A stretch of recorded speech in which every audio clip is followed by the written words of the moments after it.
For KWIR.com, I'm Scott Schramm here with Winter head coach Dan Aaker as the Warriors tonight get ready to take on Crow Creek. It's the seventh week of the regular season, Coach, headed down the stretch of this regular season. So we'll talk about tonight's game here in just a bit. But first of all, playoffs just around the corner. Let's talk about how you think your team is playing at this time of the year.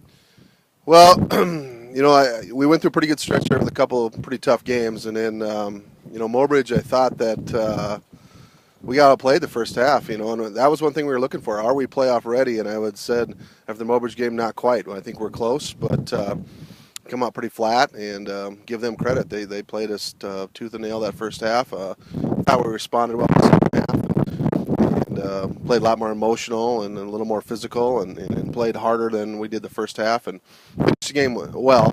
We had some injuries we've been dealing with, and got some guys in that game, but still, that doesn't matter who's on the field. We expect to never get outplayed. So I think we're getting closer where we need to be, but still really got to have a lot of fine-tuning here this last week and a half before playoffs start. Well, Coach, first half to second half, you ran into a quarterback that was really mobile in that Mobridge game last Friday night. What was the key? Was it containment by your defensive ends and that type of thing to improve from first half to second half? Exactly. It really had nothing to do with scheme or anything like that. They didn't do anything that first half that we didn't plan for and knew that we needed to stop. And I think I said in the pregame interview that Keller is a great football player, and he showed that. We cannot give him time to run and throw.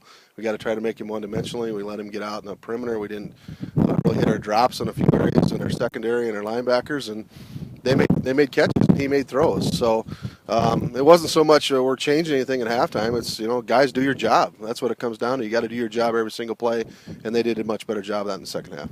With Winter head coach Dan Aaker at Warrior Field, we'll take a short time out and have more right after this.